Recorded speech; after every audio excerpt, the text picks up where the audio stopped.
अब इंफॉर्मेशन का होगा लेवल अप, क्योंकि आप देख रहे हैं कवर अप। अभी 2 दिन पूर्व 22 से 23 तारीख को नेतरहाट के घने वादियों में जान देंगे लेकिन जमीन नहीं देंगे, ये नारा लगातार 2 दिनों तक चला है। और ये नारा विगत 28 वर्षों से 1994 से सत्याग्रह के माध्यम से आदिवासियों के द्वारा ये नारा लगाया जा रहा है। ये नारा क्यों लगाया जा रहा है? नेतरहाट फील्ड फायरिंग रेंज स्थगित करो, इस निमित्त यह नारा लगातार लगाया जा रहा है। और इसकी वजह क्या है? नेतरहाट फील्ड फायरिंग रेंज जो अधिसूचना जारी की गई है उसमें 1471 वर्ग किलोमीटर क्षेत्र को अधिसूचित किया गया, जिसके अंतर्गत 245 गांव चिन्हित किए गए, अधिसूचित किया, जहां के लाखों आदिवासी विस्थापित होंगे और इस विस्थापन से आदिवासियों की अस्मिता, परंपरा, संस्कृति और जीने का जो मौलिक अधिकार है उसका हनन होगा। और ये इसलिए बहुत महत्वपूर्ण है कि जो जीवंत दस्तावेज है भारत का संविधान के अनुच्छेद 21 का ये घोर उल्लंघन है, जहां संविधान के अनुच्छेद 21 में किसी भी व्यक्ति के जीने का और उसके निजी स्वतंत्रता का और गरिमा को सुनिश्चित करता है, और उसका यह घोर उल्लंघन कहीं ना कहीं से है। मैं एक बात थोड़ा स्पष्ट कर देना चाहता हूं, क्योंकि यह फील्ड फायरिंग रेंज सेना से जुड़ा हुआ मसला है। तो सामान्यतः चर्चाएं या बहुत सारे एक परसेप्शन बना देता है लोग कि आदिवासी लोग सेना का विरोध कर रहा है। मैं आपको स्पष्ट कर दूं, इसी जहां जो अधिसूचित क्षेत्र है गुमला के डुमरी प्रखंड के अंतर्गत जारी प्रखंड जो है, वहां का धरती पुत्र जो आदिवासी समुदाय से आते हैं, अल्बर्ट एक्का, वो ना केवल अविभाजित बिहार और झारखंड वरन ईस्टर्न जोन का, पूरे पूर्वोत्तर क्षेत्र जो है, पूर्वी जोन का वो पहला मरणोपरांत जो सेना का सर्वोच्च पदक होता है, परमवीर चक्र, उसे प्रदान किया गया है। और अभी हाल के दिनों में कारगिल युद्ध हुआ, तो उसी अधिसूचित क्षेत्र के गुमला से 3 सेना सैनिक, अगस्तु सेक्का जी हैं, विश्राम उरांव जी हैं, बुधर मुंडा जी हैं, जिन्होंने अपनी शहादत दी है। और आज भी उस क्षेत्र के असंख्य लोग सेना में कार्यरत हैं। तो इसलिए मैंने इस बात को कहा कि ये किसी सेना का विरोध नहीं है। सुरक्षा हमारी सबसे देश के लिए बहुत आवश्यक है, लेकिन जो नीतियां बनाई गई हैं उसके खिलाफ सरकार के विरुद्ध ये आवाज है। इसके पूर्व भी राष्ट्रीय विकास में जैसे जो माइनिंग क्षेत्र है, कोयला हुआ, लोहा हुआ, बॉक्साइट हुआ, और साथ ही साथ इंडस्ट्रियलाइजेशन के माध्यम से या इंफ्रास्ट्रक्चर डेवलप करने के लिए ये बड़ी बड़ी जो परियोजनाएं बनाई गई हैं, उसमें सबसे ज्यादा आदिवासी उससे विस्थापित हुए हैं। और मैं इसलिए इस बात को कह रहा हूं कि संविधान का कहीं ना कहीं उल्लंघन हो रहा है, क्योंकि यह क्षेत्र 5वीं अनुसूची का क्षेत्र है। और 5वीं अनुसूची में जिसमें स्पष्ट यह संविधान में अस्थायी उपबंध है, आर्टिकल 370 अस्थायी उपबंध था, यह तो अस्थायी उपबंध है। इस अस्थायी उपबंध में शेड्यूल 5 में आदिवासियों के संरक्षण, संवर्धन का और पूरा ब्यौरा जिसमें दिया गया है, और तो और उसमें यह भी प्रावधान किया गया है कि कुछ ऐसी चीजें ना करें, ऐसी जिसके कारण जो डेमोग्राफिक प्रोफाइल है और जिसके करते आदिवासी आउटनंबर्ड न हो जाए, उनकी संख्या घट ना जाए, यह स्पष्ट शेड्यूल 5 में किया गया है। लेकिन इस परियोजना से जहां लाखों लोग डिस्प्लेस हो जाएंगे, तो संविधान के आर्टिकल 21 5th शेड्यूल का एक घोर उल्लंघन है। और सबसे बड़ी बात है इसमें, शेड्यूल 5 में गवर्नर महामहिम को, जो शेड्यूल 5 और संविधान के कस्टोडियन हैं, जिनको ट्राइबल एडवाइजरी काउंसिल जनजातीय सलाहकार परिषद के माध्यम से आदिवासियों की परंपरागत जीवन शैली, उनकी परंपरा, उनके रूढ़िवादी जो जिसे कहा जाए परंपराएं, संस्कृति जो है, उसके प्रोटेक्शन के लिए स्पेशल प्रावधान दिए गए हैं। इस परियोजना से उसका भी उल्लंघन हो रहा है। और तो और एक तरफ तो संसद में कानून पास होता है, राइट टू फॉरेस्ट एक्ट 2006, जिसके तहत यह बोला गया है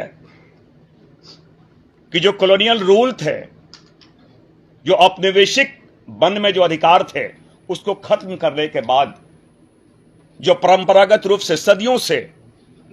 जो लोग वहां निवास करते थे, स्पेशली ट्राइबल्स, आदिवासी, उनको न केवल व्यक्तिगत बल्कि सामुदायिक जो परंपराएं हैं उसका भी अधिकार दिया गया है। और जो नोमैडिक ट्राइब है, वो वहां के जो फॉरेस्ट प्रोड्यूस है, उनका भी पूरा अधिकार दिया गया है। लेकिन जहां 245 गांवों से अगर विस्थापित आप कर देंगे, तो ये सारे प्रावधानों का कहीं न कहीं उल्लंघन है। सबसे बड़ी विडंबना तो यह है कि एक तरफ उसी क्षेत्र में, उसी नेत्रहाट प्लेटो के क्षेत्र में सरकार ने एलिफेंट कॉरिडोर बनाया है, और उसी क्षेत्र में टाइगर प्रोजेक्ट सरकार ने बनाया है, अधिसूचित किया क्षेत्र को, और उसी नेत्रहाट के क्षेत्र में वुल्फ सेंचुरी बनाया है। मगर आप सोच सकते हैं, एक तरफ एलिफेंट कॉरिडोर के माध्यम से हाथियों का संरक्षण वहां किया जा रहा है, दूसरी तरफ ट्राइगल प्रोजेक्ट के माध्यम से बाघों का संरक्षण किया जा रहा है, तीसरी तरफ वुल्फ सेंचुरी के माध्यम से भेड़ियों का संरक्षण किया जा रहा है। यक्ष प्रश्न यह है, क्या आप इस 245 गांवों को जो विस्थापित किए जा रहे हैं, लाखों आदिवासियों के, उन आदिवासियों के जीवन की कीमत हाथी, बाघ और ये भेड़िए जो जंगली जानवर हैं, उससे भी कम है क्या? ये बहुत बड़ा यक्ष प्रश्न है आज। इसलिए मैंने कहा, यह केवल आदिवासियों की बात नहीं है, किसी व्यक्ति के जीने का नैसर्गिक अधिकार और संवेदनशील और मानवीय पहलू से जुड़ा हुआ है। इसलिए आपके माध्यम से आपको ये सारी बातें यहां पर हम लोगों ने बतलाने का प्रयास किया, और ये बहुत ही गंभीर मसला है। और जब यहां पे क्योंकि 5वीं अनुसूची और संविधान के किसी भी राज्य के कस्टोडियन महामहिम राज्यपाल होते हैं। मैं अभी हमारे वर्तमान में मुख्यमंत्री आदरणीय हेमंत सोरेन जी, अभी बाबूलाल मरांडी जो पूर्व मुख्यमंत्री हैं, बंधु तिर्की जी, और मैं और पूरे डेलीगेट्स केंद्रीय जनसंघर्ष मोर्चा और वहां के लोग, हम लोगों ने राजभवन के समक्ष धरना दिया, प्रदर्शन किया संवैधानिक तरीकों से, और एक शिष्टमंडल ले जाके हम लोगों ने फील्ड फायरिंग रेंज रद्द करो इसका ज्ञापन भी दिया। लेकिन इसके बाद कोरोना का काल आ गया, वो उनकी नए हमारे महामहिम राज्यपाल महोदय आ गए। हम लोगों की चिंता ये है कि 11 मई 2022 को ये परियोजना समाप्त होने वाली है, लेकिन इसके पूर्व ही 2002 में ये परियोजना समाप्त होने वाली थी, लेकिन उस समय बिहार सरकार ने 1999 में ही इसको विस्तार दे दिया। हमारे पास समय बहुत कम है, फिर से अगर ये विस्तार दे देती है तो 245 गांवों के 1471 वर्ग किलोमीटर के आदिवासियों का विस्थापन का जो दंश झेलना पड़ेगा, और दंश ही नहीं झेलना पड़ेगा, और सरकार के संवैधानिक प्रावधानों का जो घोर उल्लंघन है, जो विडंबना है, जो विरोधाभास है। इसलिए आपके माध्यम से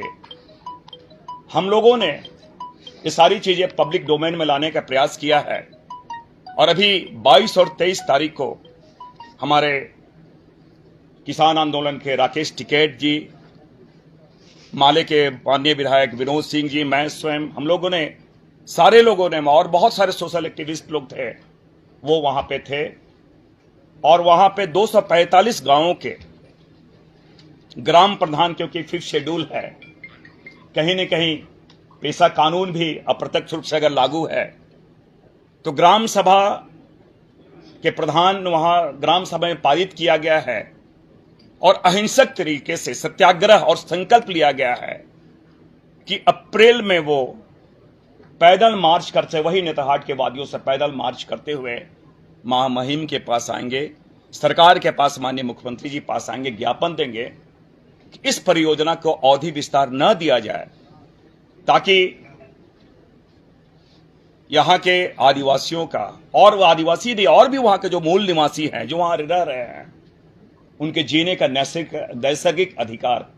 की रक्षा हो सके और संवैधानिक प्रावधानों का उल्लंघन ना हो। यही हमारा प्रयास है। इसलिए इस निमित्त आपके समक्ष आज हम लोगों ने सारी बातों को विस्तार से रखा है। बहुत बहुत धन्यवाद। सर, सीएम हेमंत सोरेन ने गांवों का दौरा किया था 3 दिनों से, इसमें आश्वासन भी दिया था और लोगों ने मांग की थी कि फील्ड फायरिंग जो है रद्द किया जाए, पर अभी तक उसे रद्द नहीं। और निश्चित रूप से मैंने कहा कि ये केंद्र सरकार की योजना है